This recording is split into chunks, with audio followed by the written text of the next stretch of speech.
Good morning, everyone. Sorry to get a little bit of a late start. My guests haven't arrived yet, but that's okay. Um, Coming to you live from Philadelphia. A little bit of a funny thing just happened, which is the City of Philadelphia Department of Public Health has been doing live broadcasts about the pandemic and the various stats about the pandemic. The mayor's been coming on and what have you. So they've got a pretty good following now, and they just went live at exactly the same time that I did, which is funny because they hadn't scheduled anything.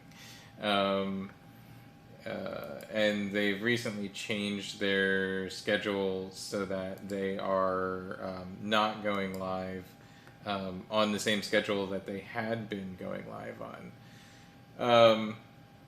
It's funny because the broadcasts have become something of a place for the office of the mayor and primarily the office of the mayor to get out his messaging with regard to the homeless encampments and anything else that the office of the mayor wants to do as an executive branch. They've been waging a war against homelessness, recognizing homelessness. Hey, Jay. And recognizing folks have the right to try and find a living condition that they like, and they've been doing it publicly with out and out blatant lies. And Good Dr. morning. Farley is hey Jay, I guess you can hear me now. Dr. Farley is the lead of the Philadelphia Department of Public Health, and they've even gotten him to lie on these broadcasts, which is quite surprising for a medical doctor, really. He out and out lied last week about the CDC guidelines for homeless encampments, saying that they are complex and require the health department to look at the overall picture of homelessness in the city, and they don't. They're really simple, and I've shown them on this broadcast more than once. Feel free to watch any of the old episodes. If you scrabble through, you'll see them. It's really easy to find. But in essence, they say until you can provide individual housing for those living in an encampment, then you should let the encampment remain. I don't know how much more complex it needs to be, but and I don't know what kind of picture of homelessness you're going to look at to try and figure out anything other than that. But that brings me into our topic, NIMBYs. There are a lot of NIMBYs around the homeless encampments in Philadelphia, and the reason that the homeless encampments were placed where they are is specifically because they're high-profile areas, and the encampments were established as a way of being a protest.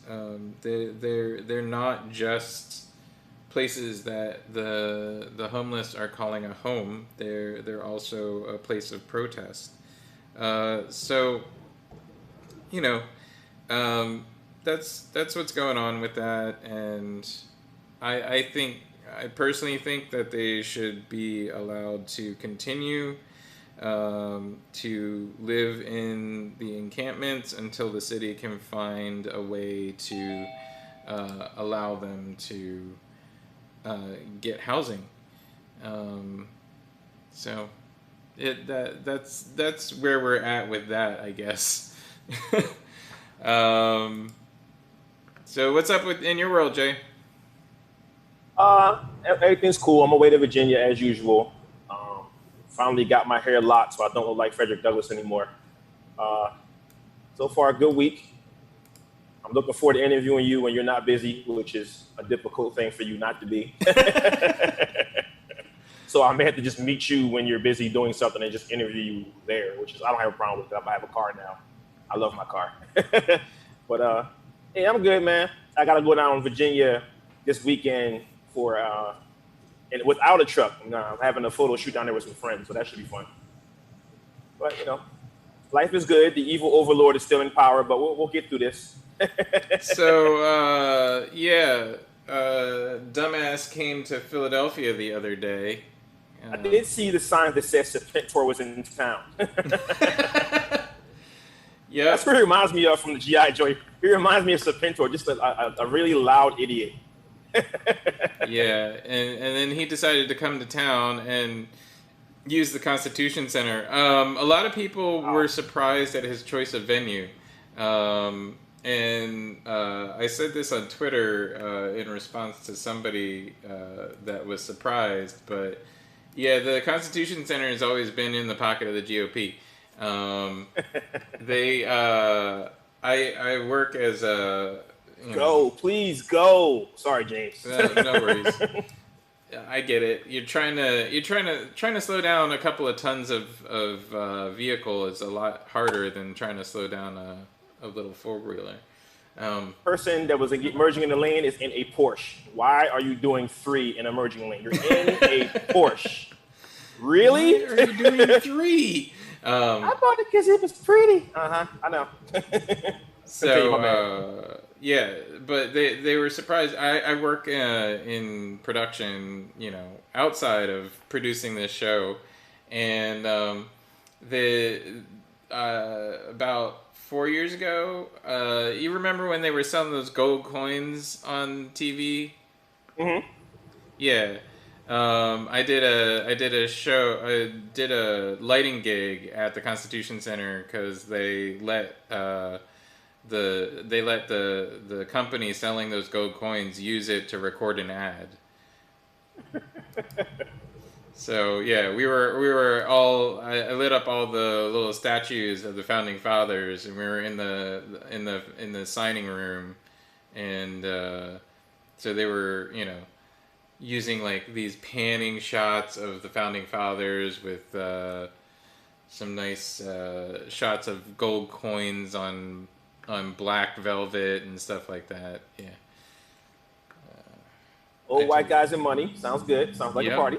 Yep. Old white guys and money. Yeah, I never refer to them as the founding fathers. I just like the dudes that created this whole thing. I'm like, nah. The dudes that decided to mess everything up. A little bit. Yeah, this weekend, you're not gonna be in town? I'll be in Virginia Friday night and then Saturday morning, and then I gotta come back and work an event Saturday night. But I'll be off all day Sunday if that's like your chill day. If you have one, I don't know, because I know you're like Batman or something when you're not doing the show. I keep getting that. People keep saying like my name's coming up everywhere. I'm like, I'm not that popular. I know the R. Anyways, that's exactly what Batman would say. So I expect you to say that. Oh, okay. Well, thank you. I appreciate it. I'll accept humbly. The Saturday is the event, the counter event to the Proud Boys. Oh yeah, all those guys that saw Rocky too many times are going to meet up to harass people, right? Right. Well, they're planning on it, and we're planning on holding a vigil and countering that. As you should.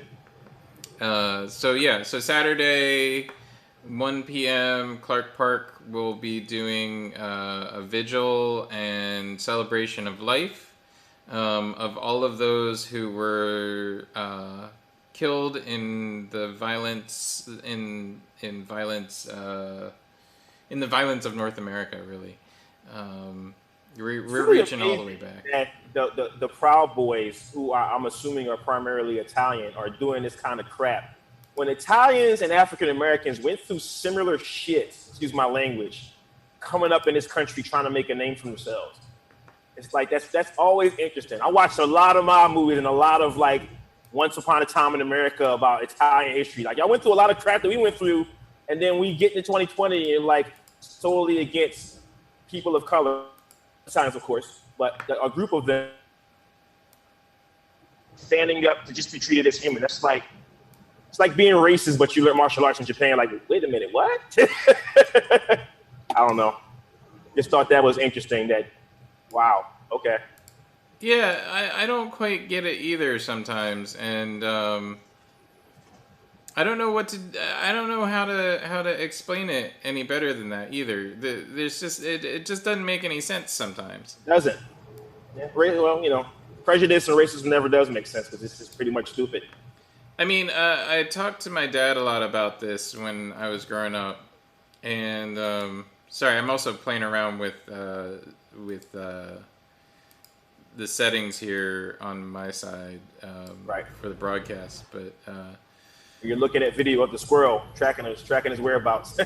Yeah, well, I'm trying to. So I finally figured out a thing about Mob Crush that I couldn't figure out for a long time, and so now I'm trying to fix all the scenes in this show. So yeah. Reset transformation. That worked. All right, that's nice. Oh, nope. Command R. Great.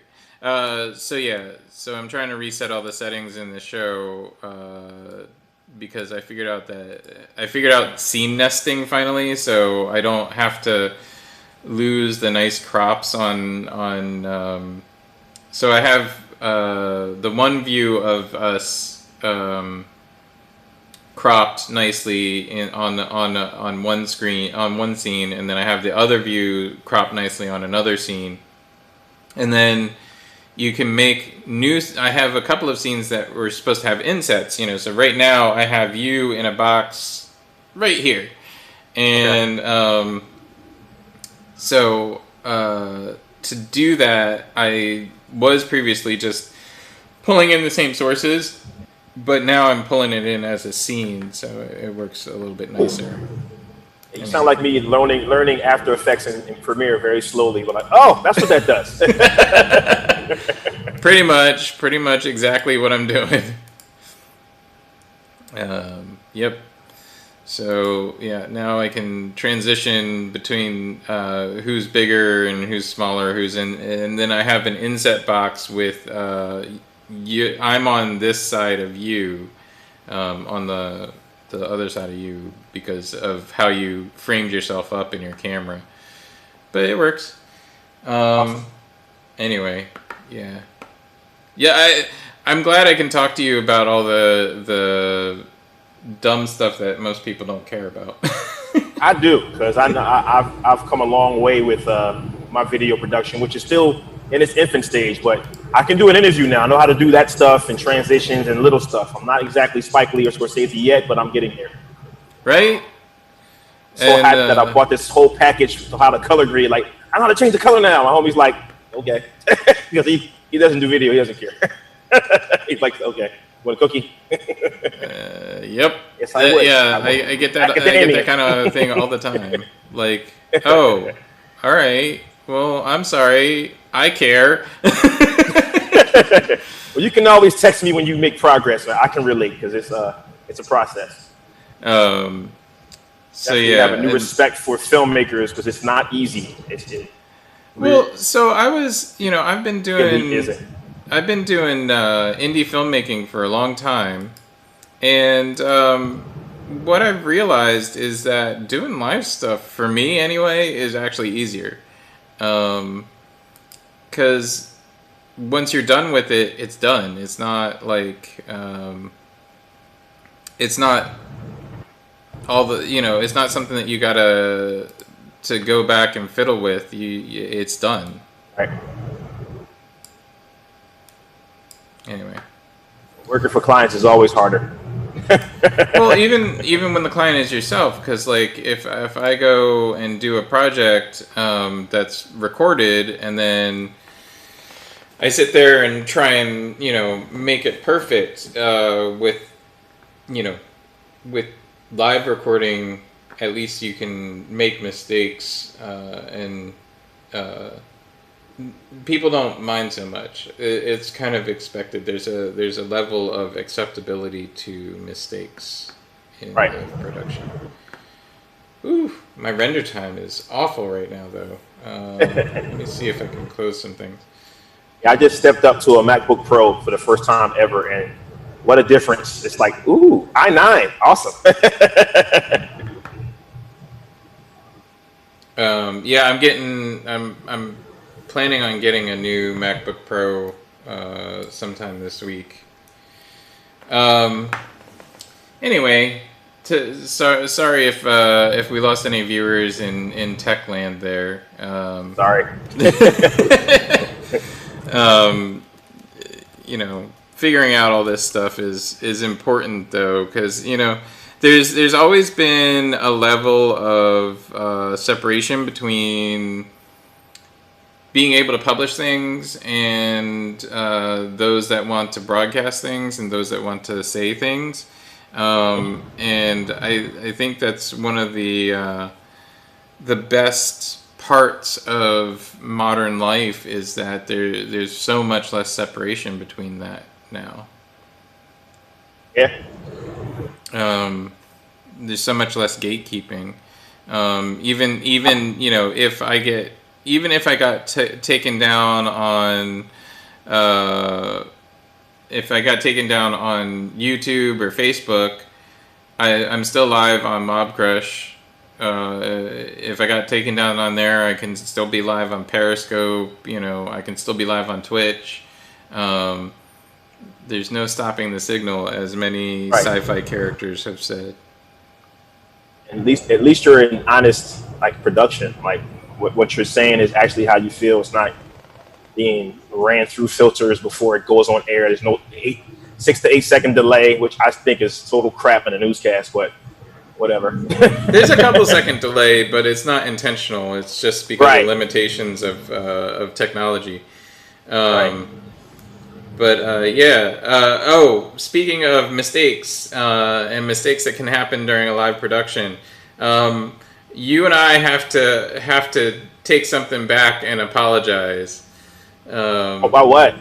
The guy that hung himself in the park in South Philly. Oh, okay. Yeah. Was it actually a suicide? Actually, suicide. There's video of him committing suicide. Wow.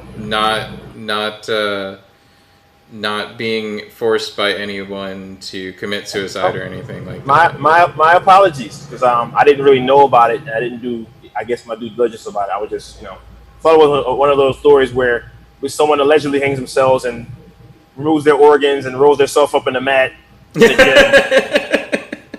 locks the door, shuts down their computers, after the time of death. I thought it was that, but if it wasn't that, then I apologize. Yeah, no, I think it's important that we always look into these things, because there's a lot going on. There's a lot going on that folks, are constantly coming at us, people of color, with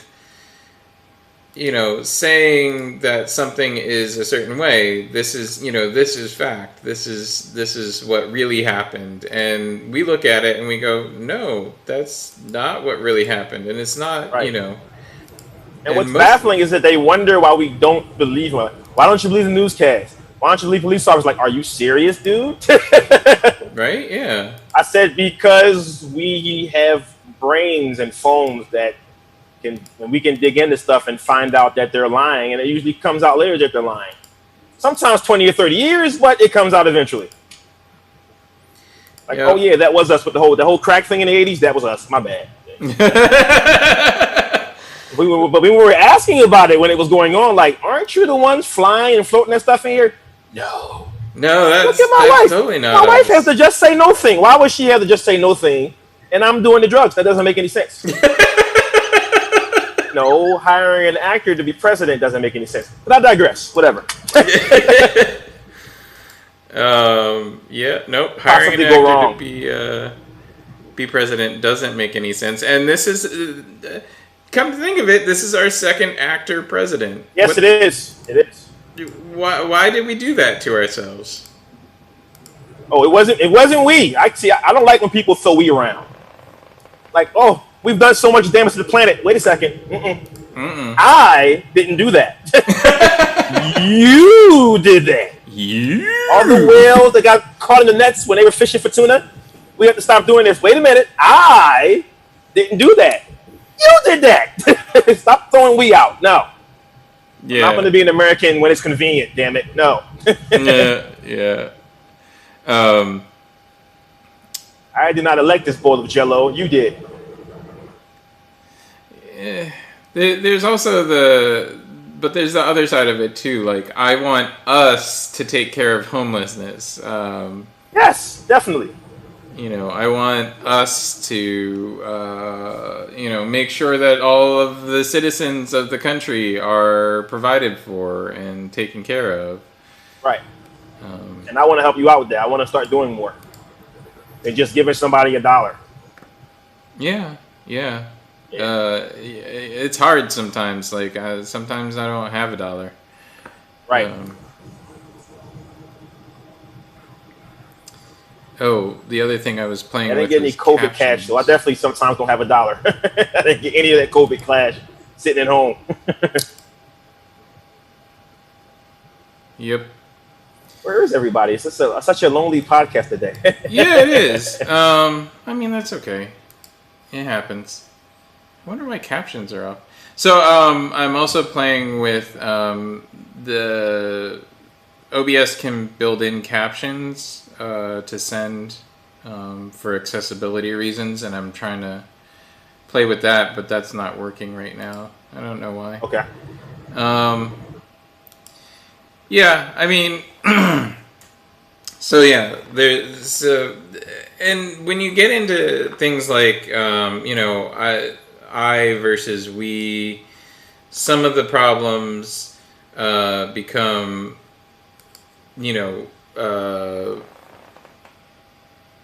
scene collections or music. Okay, sorry, I'm reading settings at the same time. I know what you're doing. They don't know what you're doing. Multitasking poorly.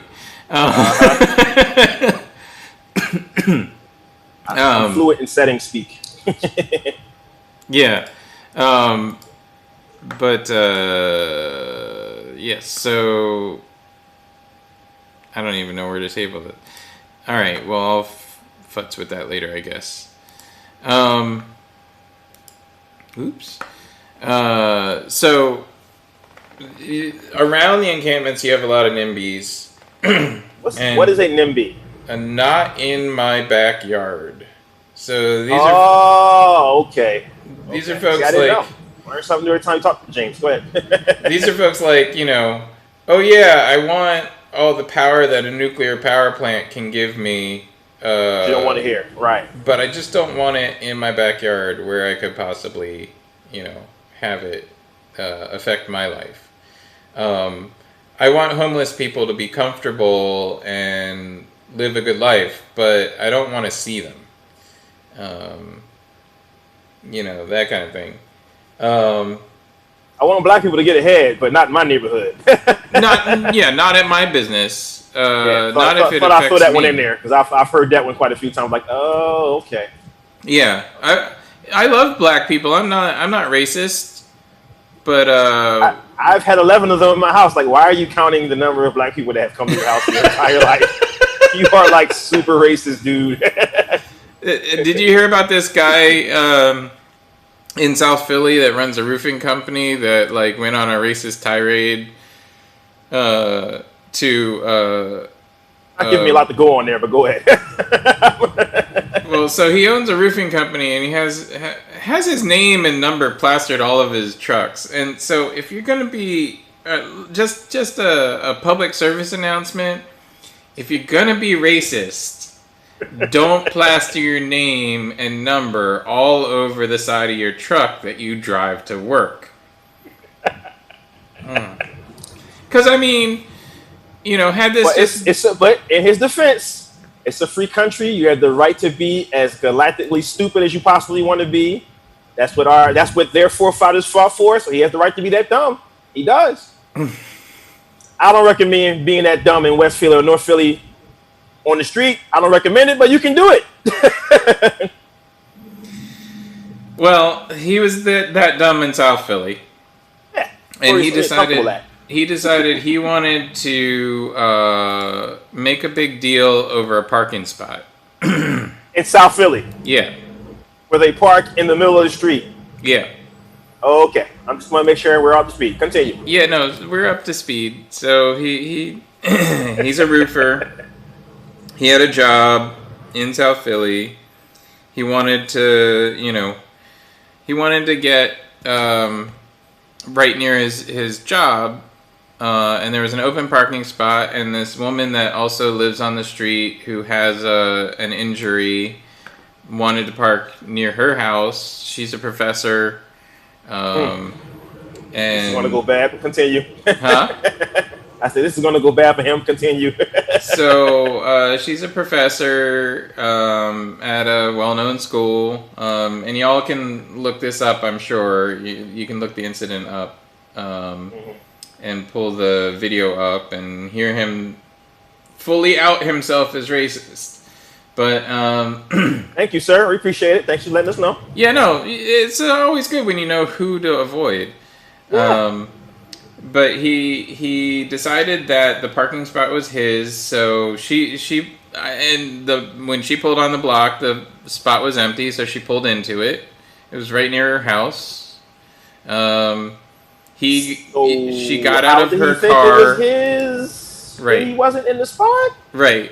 No savesies. Don't forget. Oh. We're in the city of no savesies. Yeah, you don't own that. You don't own the street. You don't own that. Even if you shovel it in the wintertime, contrary to popular opinion, you don't own the street. Right. Sorry, Philadelphians. It's just you don't. So he decided it was his, and he got out of his truck. And he started screaming at her, and she didn't want to cause a scene, so she pulled out and drove away. So as she came back, she just wanted to take a picture of the side of the truck so that she could call his boss. She assumed he was just working for a company, and she wanted to take a picture of the side of the truck and call his boss and complain. Well, he saw her take out her cell phone, and he grabbed it out of her hand. And then, yeah. So we're adding assault. Okay. Right. Well, we're adding battery and theft. You're right. But, so he grabbed the cell phone out of her hand, and he started screaming at her about the parking spot and about don't be this way. I bet you're such and such. I bet you're a liberal, whatever. So she goes in her house after this screaming incident, and she is housing an African American man who was born in Boston but grew up in Senegal. Okay. He's a student, and so when the campuses shut down their housing, he moved with her. She offered her house as a place to stay, and he moved in with her. Well, he didn't really appreciate that the person who's been helping him by giving him free housing was being verbally assaulted. So he went outside just to clear up things. And apparently he didn't even get a word out, and the roofer guy came over to him and started screaming at him with phrases like, "You're not from here. I'm from here. Why don't you go back to wherever you're from?" I'm not even going to take a wild guess as to who this guy voted for, but continue. Yeah. So, you know, this young man is from Brooklyn. You know, he was born in Brooklyn. So, Oops. you know, he's from here. I don't care who you are. And I don't, you know, I don't remember the Nina, the Pinta, and the Santa Maria being filled with either Italians or Native Americans. So anyway, boy, yeah. Good old stupidity. And then and these are the folks that create the Olive Guardians. That's what I call the Gravy Seals. I don't want to use something that they claim. So I'm calling the Gravy Seals. Yeah, they claim the Gravy Seals. I'm calling them the Olive Guardians. Wow. Olive Guardians fits better anyway. Mm-hmm. So they you know, they came out and they come from this group of folks. I mean, these folks are a little angry. That's fine, I suppose. But you're directing the anger at people, like regular people that walk by, or regular people that happen to be a different skin color or ethnicity, that have nothing to do with your issue. I am not capable of stealing anyone's job. I have a degree and I drive a truck for a living. What does that tell you about the state of America? Right? My next door neighbor's son has his master's degree. You know what he does for a living? He drives the truck. Is he stealing your job? No, he can't even get a job in his own profession. He's an engineering degree and a master's degree and drives a truck like me. Why? Because it's stable now. Because those jobs are stable. The blue collar jobs are stable. Because we're building housing and not places where people can actually work at anymore. That's just my rant. I'm just saying. I mean, rant. So feel free. If you're mad at us black people, we're not stealing a job. We're literally just begging people, pleading people peacefully for now to stop shooting us because it's Thursday. It's a day ending in a Y. I don't care what Biden did this past. He could have worn a Hello Kitty shirt at a Klan rally. I don't care. As long as he is for the cease and desisting of poaching of people of color by the police department. I don't care what he did back in the day. Because that is the only topic I care about. Stop randomly shooting people who haven't done anything wrong. Stop it. I don't care about wars and taxes and hikes and left ring, right ring. I don't care. Stop shooting people. I mean, I care about all of those things, but still, yes, stop shooting people. Top of my list is stop shooting people. Top of my list. Top of my list. Yeah. And when I say that, people actually have the audacity to say, but? Really? What else is pressing besides you not shooting people? I think another pressing thing is don't give people hysterectomies without their permission. Awesome. Yeah, that's true. But if you shoot them, then you won't give them a hysterectomy. So it goes back to my topic first. Stop shooting people. There's a movie I watch all the time to get off subject, but it reminds me of how stupid this conversation is that we have to keep saying it. It's John Travolta and I think River Phoenix in there. It's called Broken Arrow. And good guy versus bad guy. At some point, one guy, the good guy, steals nuclear weapons. And for some reason, the bad guys keep shooting at him while he has the nuclear weapons. And he keeps saying, would you please stop shooting at the thermonuclear weapons? So I'm saying, please stop shooting at the innocent people. Stop it. Please, it's Philadelphia. There are plenty of guilty people to shoot at. I promise you that. We can make some really authentic, 100% real criminals. We have them in the city. We do. Believe me. And don't even shoot at the guilty people, because it's not your job. It's not your job to kill I mean guilty people. If they're like pointing a gun at you and they're actually a suspect that's firing at you. That's what I mean. Like guilty. I mean, like, stop, don't shoot, and they shoot at you. You're under arrest. They shoot at you. Yeah, If you get engaged, engage back. But don't shoot the guy that works at Staples. We need him.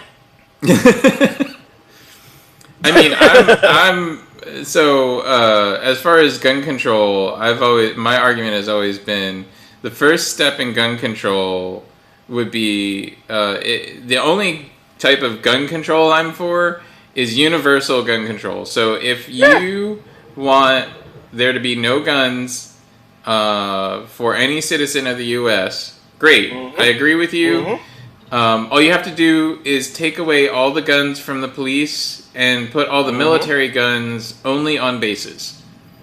And then we're in agreement, you know. And then their first reply is, this is the democracy. We can't keep a democracy by doing that. I said, South Korea is a democracy. The only people that carry guns in South Korea are special detectives, and people on U.S. Military bases. That's it. And guess what? The country is functioning fine. I'd rather get the crap kicked out of me at a bar and walk away than get shot. If I got to choose. There's always the argument. There's always the out of the gate argument. The horse is out of the gate, so to speak. Put it back in the gate. How do you do that with a country that has as much gun penetration as the U.S.? One thing we're very good at is at forcing people to do something. Just look at how we get down with other countries around the world. It can be done. I suppose. Don't make me president. I'll get it done in a week. Don't make me president. Mess with your boy. Don't make. Oh, all right. Everything you got an issue with that people make complicated, I'll clean up in 2 weeks. Just let me do it. My Twitter,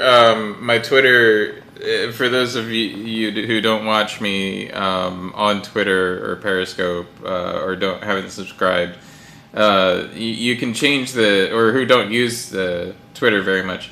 You can change your name pretty randomly on Twitter, and currently my Twitter name. Display name is James Jackson for Mayor, BLM Party, Antifa Party. I think that's accurate. You changed it from Dick Dastardly, man. I didn't know you changed it. I think I changed it from just James Jackson before. I had something else up there before, but I'd vote for you. One of the things that we're going to talk about at the rally at the vigil on Saturday is how normal being anti-fascist and being anti-racist is. You know, like, that is the default. If you're a human, your default is to be anti-racist and anti-fascist. Should be. It's not even should be. It is. Like, all right. Like, I was having this really interesting conversation with an older brother the other day, and he's been around a long time. He's pretty wealthy. He had a radio station at one point. He has a bunch of properties around the city. Okay. And anyway, you know, wise man, if you will, and. Not wise because he owns all this stuff, just wise because he's figured out how to navigate life. Right. And we were talking, and I brought up, you know, the fact that if you look at it from an evolutionary perspective, humans wouldn't exist if the default was to be tribal, if the default was to be exclusionary. Right. Exclusion and tribalism is a response to limited resources. So, you know, all these people who want to be racist, you know, yeah, it might be a response to what they perceive as limited resources, but even though the country's going through a hard time right now, the fact still remains that we live in one of the richest lands in the entire world. Yep, that everybody wants. And not just everybody wants to be here. The other thing is we generate more than enough food, shelter, and clothing to feed, shelter, and home and clothe the entire world. Yep. Every year, we output enough product for the entire world every year. We waste tons and tons of food every week.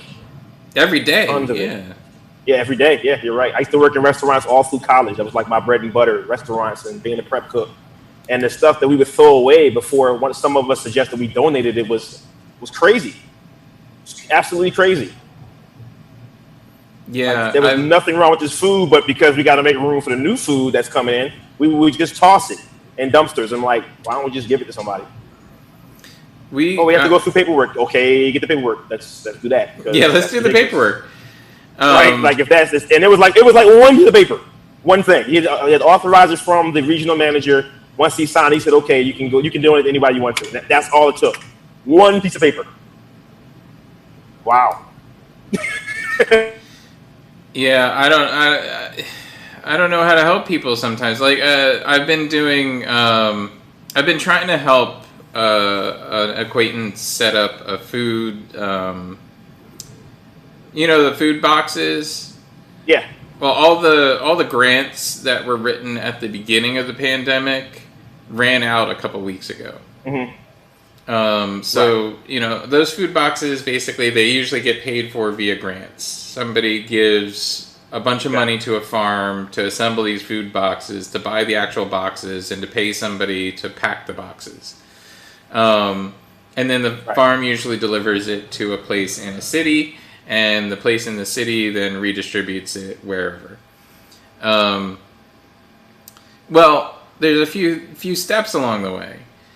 So one of the problems is the USDA gets involved because they have to inspect every step along the distribution channel and make sure that food isn't getting contaminated. Fair. But you could do it a little bit faster, especially if... Oh, they drag the feed. It's funny because you just ran into a low data zone, so your voice dragged when you said they drag their feet.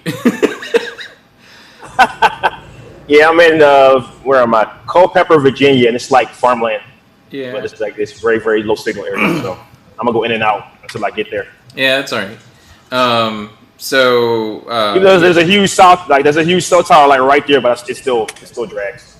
Yeah, but so they do drag their feet, and they're dragging their feet, but the thing is, this distribution existed already. This specific farm and this distribution point in the city were both already being used for the previously existing grants. So why a USDA inspector can't just sign off on it and be like, okay, yeah, that's already happening, is beyond me.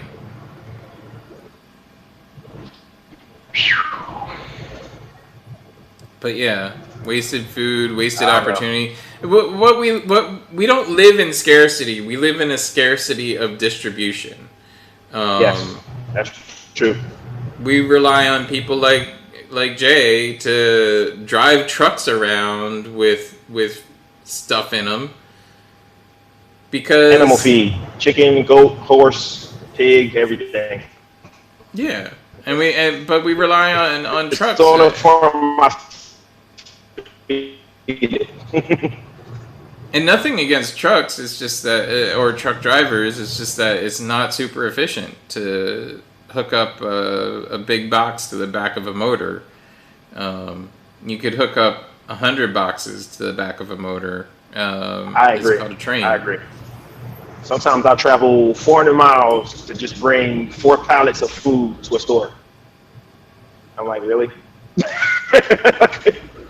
I don't know. Anyway, to get to some of the other points that I wanted to make, the Proud Boys are supposed to be coming to Clark Park on Saturday. That's why the vigil was originally created. And you can search for Clark Park on Facebook events, and you should be able to find Saturday's event. And feel free to sign up and say you're going. Feel free to sign up and say you're going, even if you're not going. It has the advantage of possibly scaring off the Proud Boys. Philadelphia Proud Boys is all of like 12 people. They're mostly from South Jersey.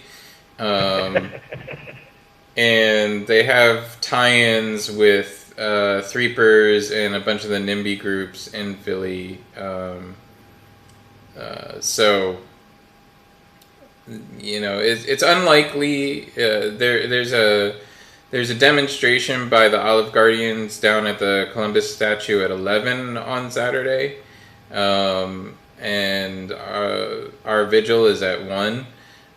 So it's unlikely that they field a lot of people from one to the other. And most of the people that would go to the one event are going to go to the other event. So I don't foresee there being an actual conflict. I don't foresee Proud Boys actually showing up.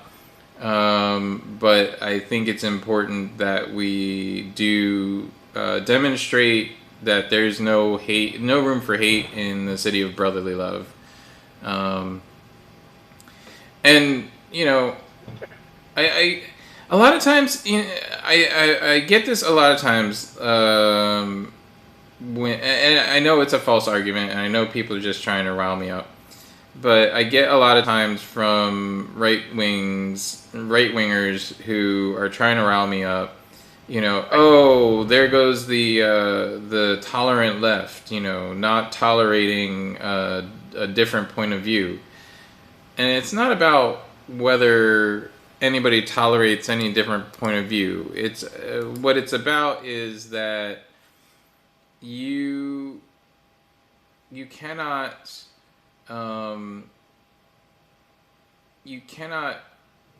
accept hatred and live with hatred as part of your society. If somebody is actively working on destroying your society, which any hate group is actively trying to destroy your society, that is an assault on your society. You can't just allow a hate group to operate in your society. And it's not about acceptance. I accept all kinds of views that aren't my own. And I'm happy to. I think everyone is happy to accept views that aren't their own when they, you know, when they show that it's needed. Hey, oh, there you go. I was gonna say you got rotated there somehow, Jay.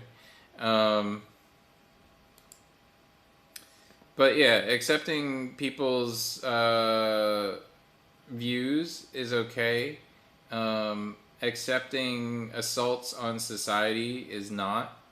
And you cannot, as a free society, allow people to infiltrate your society with the viral and fungal elements of hatred.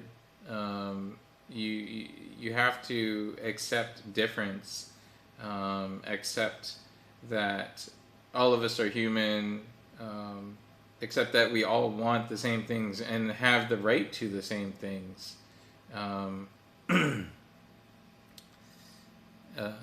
Yeah, I don't know where to go from there.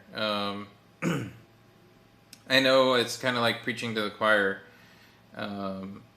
Nobody that disagrees with me is probably going to be watching this anyway, but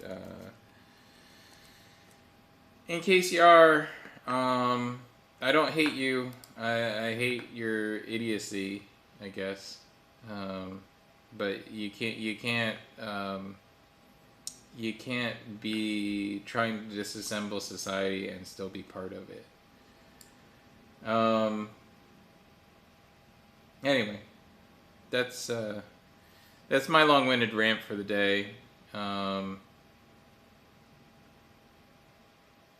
We got about 4 minutes left in the broadcast. Jay's having a little bit of trouble with signal there. I see you back on, but I think you muted.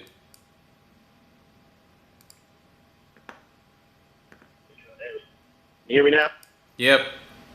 I agree. I just wanted to just chime in that hatred is supposed to be one of the most un-American things possible, but when we protest against it, it seems like certain individuals are protected, and I don't. That doesn't make any sense to me.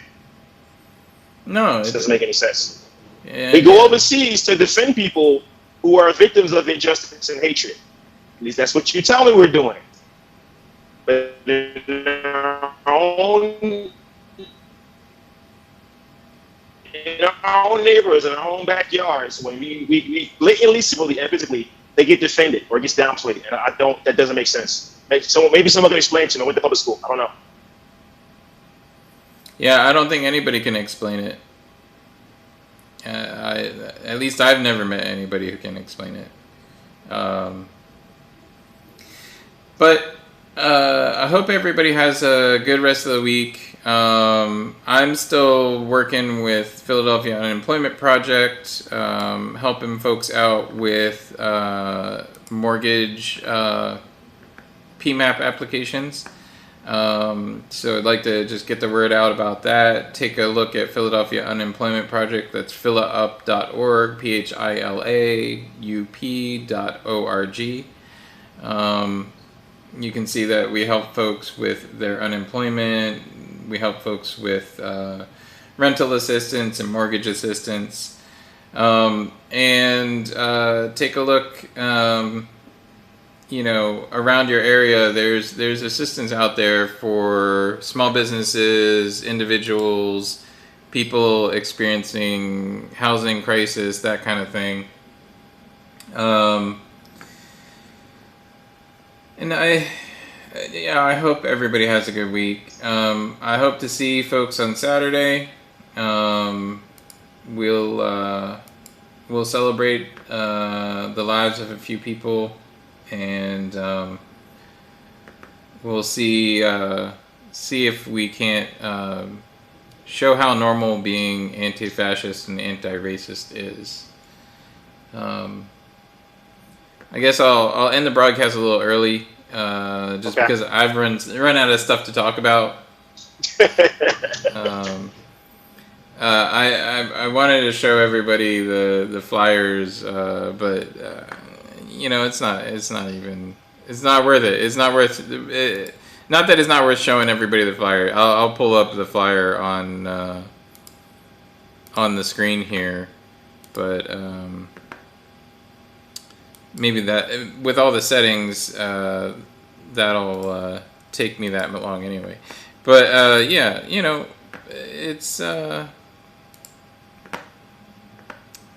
it's time that we stood up to what the administration is trying to say, which is that we're all crazy. Yep. Interesting. That went right on to... Oh, because I'm adjusting the broadcast. Interesting. Okay. Sorry. Found another interesting thing. So let me put this behind Jay, and then I'm going to make it bigger, and then I will transition.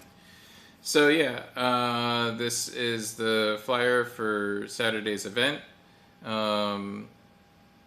Feel free to come out and support. We have a few speakers coming. Daryl Lamont Jenkins, me, possibly a couple other folks. Looking for somebody to say some words of wisdom. And then we have a bunch of music. It's going to be a true celebration of life, like you would do in Creole culture. So come out, enjoy the day, enjoy the park. If anything goes wrong, we'll leave. It's not that big a deal. Right. Well, be careful, brother. All right, thanks, Jay. All right, man. I'll talk to you later. If give me a call Sunday. I will. No problem. And I'll talk to you all later. Watching the broadcast, really appreciate everybody for watching the broadcast, and please share it. Share it with your friends. Light Thief Productions on Facebook and YouTube.